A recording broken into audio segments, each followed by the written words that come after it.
ये कहानी एक ठरकी कपल की है। एक कपल अपने ठड़क में कहाँ तक चला जाता है, इसे हम देखेंगे इस फ़िल्म में। इस कहानी में टेड है। टेड एक लॉन्ग आइलैंड के एक घर में रहता है। वह चिल्ड्रन पे किताबें लिखता है और एक फ़ेमस ऑथर है। इसके साथ ही वह एक स्केच आर्टिस्ट भी है। औरतों को देखकर उसकी स्केच बनाना, तस्वीरें बनाना यह उसका शौक है। टेड की वाइफ है मरियम। मरियम हमेशा उदास रहती है।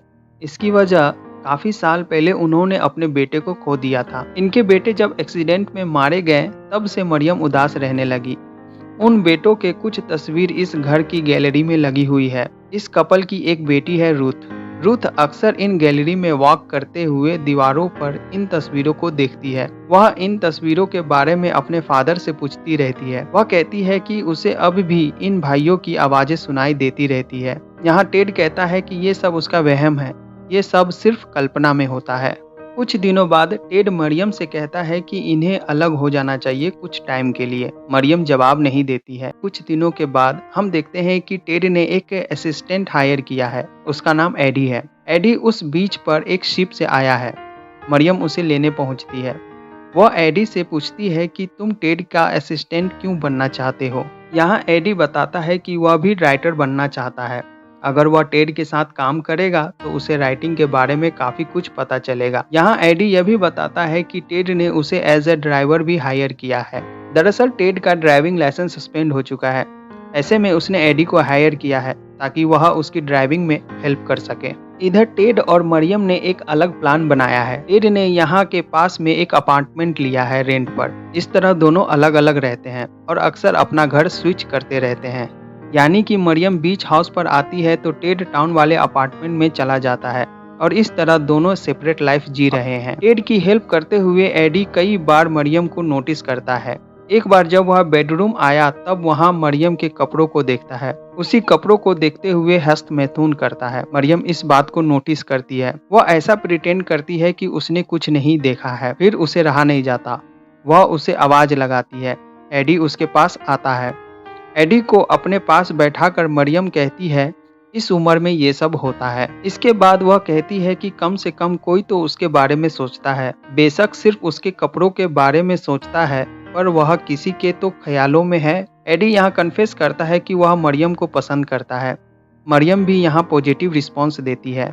इसके कुछ दिनों बाद एडी फिल्म देखने मरियम के साथ जाता है। वह थिएटर में सिर्फ मरियम को ही देखता है। थिएटर के बाहर मरियम उसे डिनर के लिए पूछती है। एडी उसके लिए हाँ कर देता है। इधर हमें टेड के बारे में पता चलता है। वह अक्सर नई नई औरतों से मिलते रहता है। आखिर वह एवलिन नाम की औरत से मिलता है। उसे अपने कमरे में बुलाता है और उसे कपड़े उतारने को कहता है और वह जब बिना कपड़ों के होती है तो टेड उसकी स्केच बनाने लगता है। कई बार टेड जब एवलिन को देखता है तो उसके साथ टपाटप करने की सोचता है। उसके अंदर का ठड़क चरम सीमा पर होता है।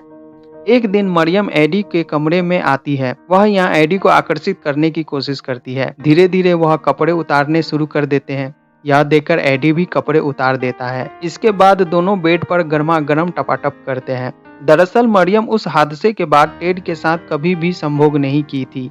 एक दिन एडी और मरियम एक साथ जिस्मानी संबंध बना रहे थे। तभी वहाँ रूथ आ जाती है। वह यह सब देखकर चिल्लाती है। मरियम रूथ को डांटते हुए उसे उसके कमरे में भेजती है। रूथ डर कर अपने कमरे में चली जाती है। कुछ दिन बाद मरियम एडी से कहती है कि वह अब टेड से अलग होना चाहती है। एडी पूछता है ये सब अब क्यों? मरियम कहती है कि अब वह बोर हो चुकी है, इस रिश्ते को खत्म करना चाहती है। इस तरह वह घर से चली जाती है और अपने साथ फोटोग्राफ भी ले जाती है। यह फोटोग्राफ उनके मरे हुए बेटे की होती है। जब टेड को इस बारे में पता चलता है तो वह काफी गुस्सा होता है।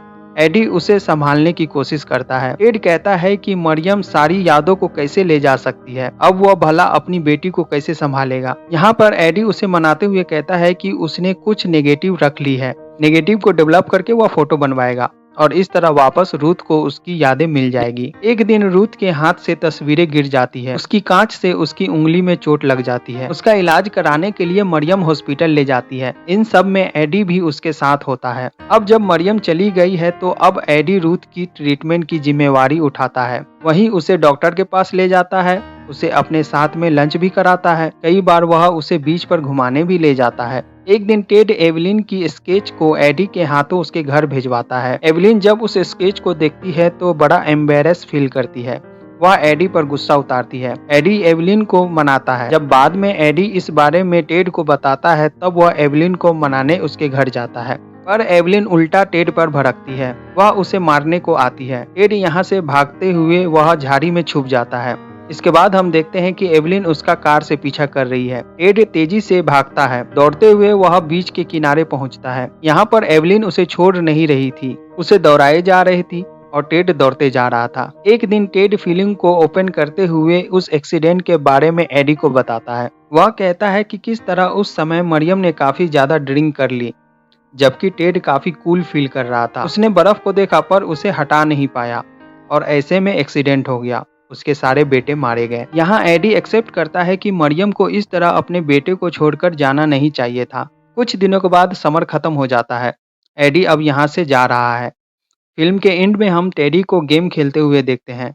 अब वह अक्सर अकेला रहता है और ये फिल्म उसी के साथ समाप्त हो जाती है। दोस्तों, यदि वीडियो अच्छा लगा हो तो वीडियो को लाइक और शेयर जरूर कर देना। हमारे चैनल को सब्सक्राइब नहीं किए तो सब्सक्राइब भी कर देना और बेल आइकन दबा देना, जिससे हमारी हर वीडियो की नोटिफिकेशन सबसे पहले आप तक पहुंच जाएगी। मिलते हैं आपसे अगले वीडियो में, तब तक के लिए बाय बाय।